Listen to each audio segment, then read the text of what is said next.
Hello everyone. So in this lecture we will discuss about the methods to determine the reaction mechanism. So any reaction, it takes place through a particular mechanism.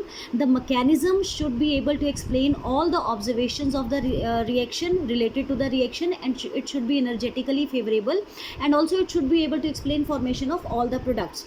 So various methods are, first method is how to determine the reaction mechanism is product analysis, कि आप products देख के आप reaction mechanism को propose कर सकते हो. So in this, identification of products is done and the ratio in which they are formed is observed. It helps to search the mechanism of reaction. For example, chlorination of methane. This is methane. Methane की chlorination की in the presence of light we will get methyl chloride, hydrochloric acid and C2H6, that is ethane, which is formed in small amount.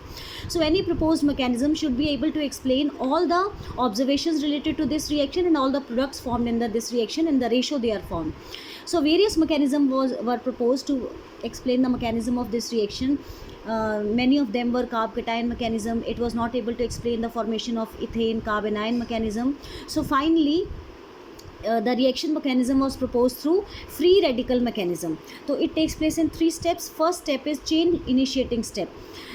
Carb cation और carb anion mechanism में ethane की formation explain नहीं हुई थी. जब free radical mechanism propose किया गया तो उसमें इथेन की formation was explain. So that was the true mechanism for this reaction. First is chain initiating step. It results in the formation of free radical. Chlorine molecule की homolytic fission होगी and we will get chloride free radicals. Second is chain propagating step, जिसमें कि radicals जो हैं react करेंगे with the molecules and we will get more radicals. Methane react with chloride free radical and we will get methyl free radical plus HCl. This methyl free radical, it will react with chlorine molecule and we will get methyl chloride and chlorine free radical, and this step will be repeated again and again. Third is chain terminating step. Chain terminating step, all the free radicals will react with each other and complete molecules will be formed. Here chlorine free radical reacts with chlorine free radical to give the chlorine molecule and various radicals react with each other. Here methyl free radical reacts with methyl free radical to form the ethane. So this mechanism was able to explain the formation of ethane, जो कि बाकी किसी mechanism में explain नहीं हो रहा था. So this mechanism was the true mechanism for the chlorination of methane. Second is stereochemical evidences. Stereochemical evidences देख के भी आप स्टीरियोकेमिस्ट्री स्टडी करके भी रिएक्शन का मैकेनिज्म का आइडिया लग सकता है. For example reaction of 2 bromo octane.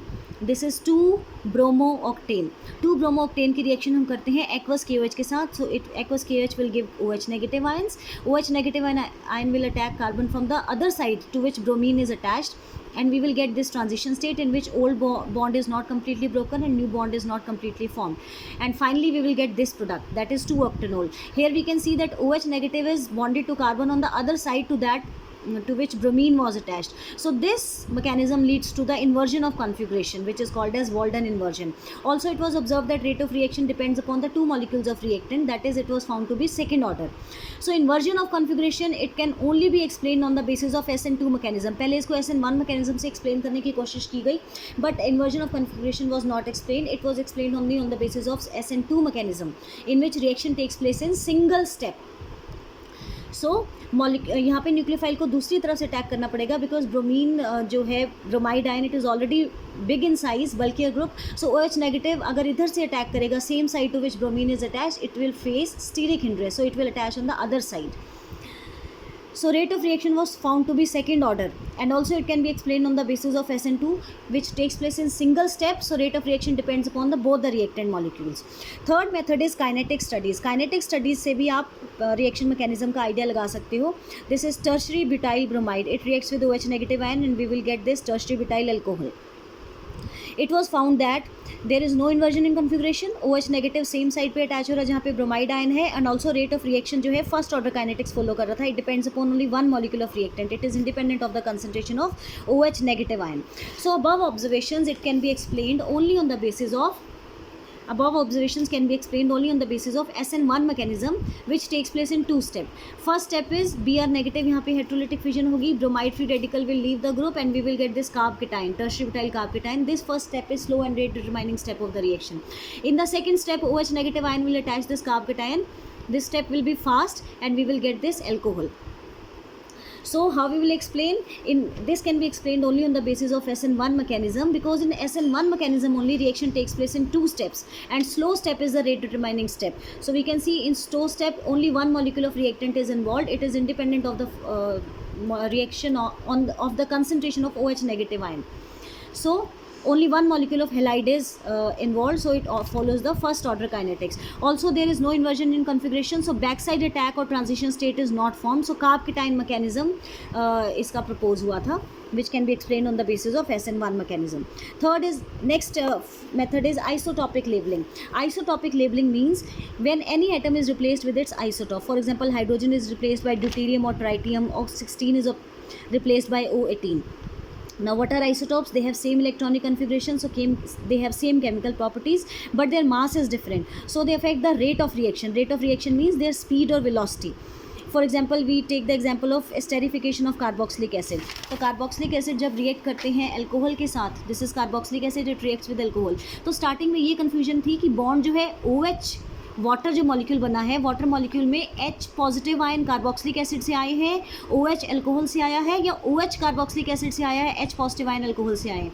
तो इस कन्फ्यूजन को दूर करने के लिए ऑक्सीजन जो है अल्कोहल का उसको लेबल कर दिया गया. O16 was replaced by O18 and the product which were formed were ethyl acetate and water. This water was having oxygen which is unlabeled. अगर unlabeled oxygen है तो इसका मतलब यहाँ से bond break होगा. H positive will come from alcohol and OH negative will come from carboxylic acid. So from the isotopic labeling also we can determine the mechanism of reaction. Last method is isotopic effect. Isotopic effect means, as we know, that same isotope, they have same electronic configuration, so their chemical properties are same, but different isotopes, they have different mass, so they slow down the rate of reaction. Heavier isotopes always slow down the rate of reaction. Reaction will take place at different rate. Difference in the rate of reaction due to the presence of different isotopes is called as isotopic effect. It is of two types. If the rate determining step involves the isotope, it is called as primary isotope effect. But if the rate determining step does not involve any isotope, it is called as secondary isotope effect. And this isotope effect is measured in terms of rate constant, that is K, of the reaction having isotopes, and it depends on the mass ratio of the isotope. For example, when hydrogen is replaced by deuterium, mass ratio is 2/1. 2 is the mass of deuterium and 1 is the mass of hydrogen. When hydrogen is replaced by tritium, mass ratio will be 3/1. So isotopic effect जब इसका observe किया गया, isotopic effect is observed in terms of rate constant. Rate constant जब hydrogen था तो rate of reaction was 5 to 8 times faster than rate of reaction when hydrogen was replaced by deuterium. Same is case of tritium. जब hydrogen को tritium से replace किया गया, reaction slow down by 16 times. So what is the isotope effect? It can be explain on the basis of bond dissociation energy. अब आपको पता है heavier isotope, जो भी हैवियर एटम होगा उसकी ओवरलैपिंग कम होगी, सो इसकी बॉन्ड डिसोसिएशन एनर्जी ज़्यादा होगी. सो कार्बन और ट्राइटियम हैवियर आइसोटॉप है, इसकी बॉन्ड डिसोसिएशन एनर्जी ज़्यादा होगी, यहाँ पे बॉन्ड ब्रेक करना डिफ़िकल्ट होगा as compare to lighter isotopes. That means under same experimental condition rate of reaction will slow down. अगर हाइड्रोजन को हमने ड्यूटीरियम से रिप्लेस कर दिया, बॉन्ड डिसोसिएशन एनर्जी बढ़ जाएगी, बॉन्ड ब्रेक करना मुश्किल होगा, so rate of reaction will become slow. Deuterium को ट्राइटियम से रिप्लेस कर दिया, बॉन्ड डिसोसिएशन एनर्जी बढ़ जाएगी, so rate of reaction will become slow. For example, let us consider the example of nitration of benzene. In nitration of benzene, this is benzene, nitronium minus पे attack करता है और carbocation बनता है in the presence of sulphuric acid and nitric acid. This carbocation यहाँ से H positive निकलेगा and we will get nitrobenzene. अब यहाँ पे अगर इसका रेट ऑफ रिएक्शन हमने निकाल लिया, K की वैल्यू मान लो आई, यहाँ पे हमने हाइड्रोजन को रिप्लेस कर दिया ड्यूटीरियम से. अगर हम हाइड्रोजन को यहाँ से रिप्लेस कर देंगे ड्यूटीरियम से, तो rate of reaction was not affected, K की वैल्यू सेम थी. इसका मतलब यहाँ पे रेट डिटरमाइनिंग स्टेप में आइसोटॉप ने कोई इफेक्ट नहीं डाला. दैट मीन्स आइसोटॉप जो बॉन्ड ब्रेक हो रहा है बिटवीन कार्बन एंड हाइड्रोजन, और हाइड्रोजन को जब हमने आइसोटॉप से रिप्लेस कर दिया, that bond is not involve in the slow and rate determining step of the reaction. That's why value of K is same. Thank you.